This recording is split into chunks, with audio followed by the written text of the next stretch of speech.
Hello students, आपका new chapter है ऊष्मीय प्रसार कैलोरीमिति। इसमें आप देखिए, आपकी फर्स्ट डेफिनेशन है ताप, टेम्परेचर। ताप किसी वस्तु का वह गुण है जिससे यह ज्ञात होता है कि वस्तु किसी अन्य वस्तु के साथ तापीय साम्य में है अथवा नहीं है। ठीक है, किसी दूसरी वस्तु के साथ वो तापीय साम्य में है, तापकल है या नहीं है। अणुगति सिद्धांत के अनुसार वस्तु का ताप अणुओं की गतिज ऊर्जा पर निर्भर करता है। ठीक है, वस्तु का जो टेम्परेचर है वो काइनेटिक एनर्जी पर डिपेंड करता है। अगर काइनेटिक एनर्जी बढ़ती है तो वस्तु का ताप भी बढ़ता है, और अगर गतिज ऊर्जा घटती है तो उसका ताप भी क्या है, घटता है।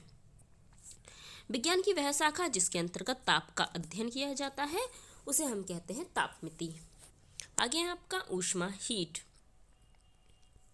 किन्हीं दो वस्तुओं के बीच उनके तापांतर के कारण स्थानांतरित होने वाली ऊर्जा ऊष्मा कहलाती है। ठीक है, दो वस्तुओं के बीच उनके तापांतरण के कारण जो ऊर्जा स्थानांतरित हो रही है उसको हम कहेंगे ऊष्मा। पदार्थों में अणुओं की अनियमित गति के कारण जो ऊर्जा होती है उसे कहते हैं ऊष्मीय ऊर्जा।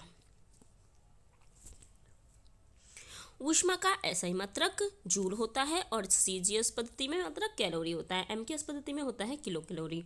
एक कैलोरी हमारी 4.18 जूल के इक्वल होती है, और 1 किलो कैलोरी होती है 4.18 इंटू 10⁻³ जूल।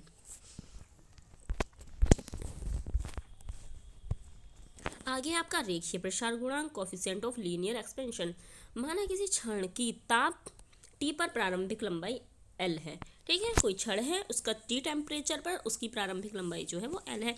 अगर हम ताप में डेल्टा टी की वृद्धि कर दें तो उसकी लंबाई में डेल्टा एल की वृद्धि हो जाती है। तो अगर हम लंबाई में वृद्धि निकालें तो लंबाई में वृद्धि प्रोपोर्शनल होगी हमारे प्रारंभिक लंबाई इंटू ताप में वृद्धि। ठीक है, लंबाई में वृद्धि हमारी कितनी मानी है हमने, डेल्टा एल। तो डेल्टा एल हमारी प्रोपोर्शनल है प्रारंभिक लंबाई एल और ताप में वृद्धि डेल्टा टी के। ठीक है, यहाँ से हम ये प्रोपोर्शनल का साइन हटाएंगे तो एक कांस्टेंट ले लेंगे अपनी तरफ से। ये हमने लिया है अल्फा। अल्फा एक हमारा नियतांक है। इस कांस्टेंट को ही हम कहते हैं रेखीय प्रसार गुणांक। यहाँ से अगर हम अल्फा की वैल्यू निकालें तो ये पूरी टर्म इसके अपॉन में पहुँच जाएगी। तो यहाँ से अल्फा बराबर आ गया delta L upon L into delta T. If delta T अगर 1 डिग्री सेंटीग्रेड हो तो तब यहाँ पर डेल्टा टी की वैल्यू 1 रख देंगे। यहाँ से अल्फा बराबर आ जाएगा डेल्टा एल अपॉन एल। इसका मात्रक होता है प्रति डिग्री सेंटीग्रेड और इसकी बीमा होती है थीटा इनवर्स। अतः हम कह सकते हैं किसी क्षण के ताप में 1 डिग्री सेंटीग्रेड की वृद्धि होने से क्षण की लंबाई में वृद्धि तथा प्रारंभिक लंबाई के अनुपात को रेखीय प्रसार गुणांक कहते हैं। देखिए यही आया है फॉर्मूला निकल के आपका डेल्टा एल अपॉन एल। ठीक है, आगे आपका क्षेत्रीय प्रसार गुणांक। माना किसी पटल का टी ताप पर प्रारंभिक क्षेत्रफल ए है और ताप में डेल्टा टी की वृद्धि करने से क्षेत्रफल में वृद्धि हमारी डेल्टा ए हो जाती है। तो क्षेत्रफल में वृद्धि प्रोपोर्शनल होगी हमारी प्रारंभिक लंबाई इंटू ताप में वृद्धि। प्रारंभिक लंबाई नहीं होगा यहाँ पर, प्रारंभिक क्षेत्रफल होगा। ठीक है, जो पहले क्षेत्रफल था। तो वही क्षेत्रफल में वृद्धि हमारी डेल्टा ए है और ये प्रोपोर्शनल है प्रारंभिक क्षेत्रफल के ए और ताप में वृद्धि हमारा डेल्टा टी। यहाँ पर हम प्रोपोर्शनल का साइन हटाएंगे तो एक कांस्टेंट ले लेंगे। ये हमने लिया है बीटा। बीटा हमारा यहाँ पर रेखीय प्रसार गुणांक है। यहाँ से बीटा की वैल्यू निकालें तो ये पूरी टर्म इसके अपॉन में पहुँच जाएगी। तो यहाँ से बीटा बराबर आ जाएगा delta A upon A into delta T. If delta T हमारा 1 डिग्री सेंटीग्रेड हो तो बीटा बराबर हमारा कितना आ जाएगा, यहाँ से डेल्टा ए अपॉन ए। इसे क्या है, बीटा को हम क्षेत्रीय प्रसार गुणांक कहते हैं, ये आपको अभी बताया गया है। मात्रक इसका भी होगा प्रति डिग्री सेंटीग्रेड और इसका बीमा थीटा इनवर्स। इससे हम कह सकते हैं किसी पटल के ताप में 1 डिग्री सेंटीग्रेड की वृद्धि होने से पटल के क्षेत्रफल में होने वाली वृद्धि तथा प्रारंभिक क्षेत्रफल के अनुपात को क्षेत्रीय प्रसार गुणांक कहते हैं। आगे है आपका आयतन प्रसार गुणांक। माना किसी घन का टी ताप पर प्रारंभिक आयतन, कोई घन है उसका टी टेम्परेचर पर उसका प्रारंभिक आयतन बी है।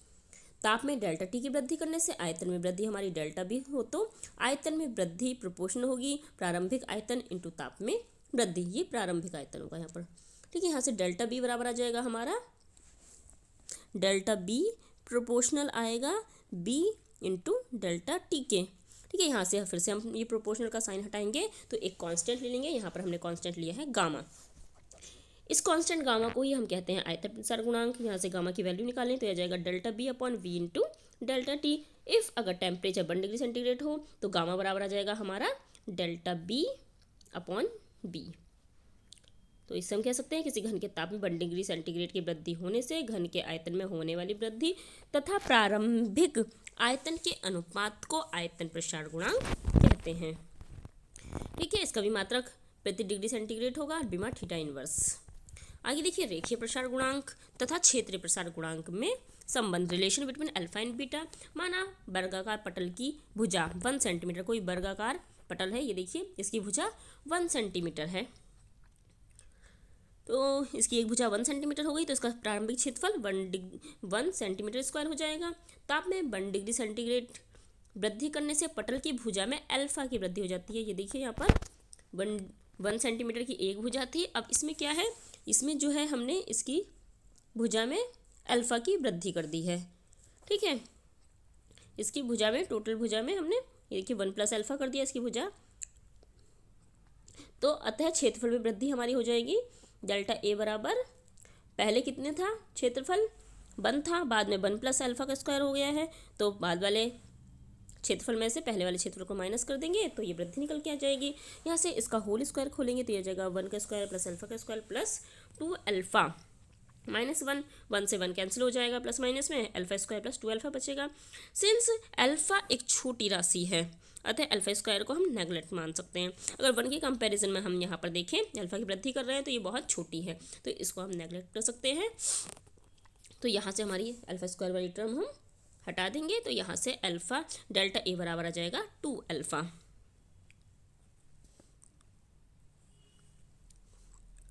हमारा फॉर्मूला होता है delta A upon A into delta T. Delta A की वैल्यू है हमारे पास 2 अल्फा, तो यहाँ पर बीटा बराबर हम लिखेंगे 2 अल्फा अपॉन में क्षेत्रफल, प्रारंभिक क्षेत्रफल कितना था 1 इंटू ताप में वृद्धि भी हम कर रहे हैं 1 डिग्री सेंटीग्रेड की, तो 1 हट जाएगा, तो बीटा बराबर क्या हो जाएगा 2 अल्फा हो जाएगा। अपॉन में 1 हो उससे कोई फर्क नहीं पड़ता, तो बीटा बराबर यहाँ से हमारा आ गया 2 अल्फा। आगे देखिए रेखीय प्रसार गुणांक तथा आयतन प्रसार गुणांक में संबंध, relation between alpha and beta. माना घन की भुजा 1 सेंटीमीटर है, ये घन की भुजा है वो 1 सेंटीमीटर है, घन के ताप में 1 डिग्री सेंटीग्रेड की वृद्धि करने से घन की भुजा 1 प्लस अल्फा हो जाती है। ठीक है, ये फिगर जो बना हुआ है ये वृद्धि ताप में वृद्धि करने के बाद का बना हुआ है, क्योंकि 1 प्लस अल्फा भुजा दे रखी है, इसका मतलब है इससे पहले उसकी भुजा क्या है 1 सेंटीमीटर की थी। ठीक है, और ताप में वृद्धि करने पर ये 1 प्लस अल्फा सेंटीमीटर की हो गई है। अतः घन के आयतन में वृद्धि डेल्टा वी बराबर बाद में कितना हो गया है इसका आयतन 1 प्लस अल्फा का क्यूब, क्योंकि घन का आयतन होता है भुजा का क्यूब। ठीक है, तो भुजा कितनी हो गई है 1 प्लस अल्फा हो गई, तो इसका क्यूब करेंगे, माइनस पहले कितनी थी 1 का क्यूब। इसका क्यूब का फॉर्मूला हम खोल देंगे, 1 का cube plus alpha cube plus 3 alpha 1 into में आएगा 1 प्लस अल्फा और माइनस 1, इससे ये कैंसिल हो गया, जो बचा हुआ है उसको हमने नीचे लिख दिया है। आगे देखिए अल्फा एक छोटी राशि है अतः अल्फा क्यूब तथा 3 अल्फा स्क्वायर को नेगलेक्ट हम मान लेंगे। ठीक है, सो डैट आयतन में वृद्धि हमारी डेल्टा बी बराबर हो जाएगी।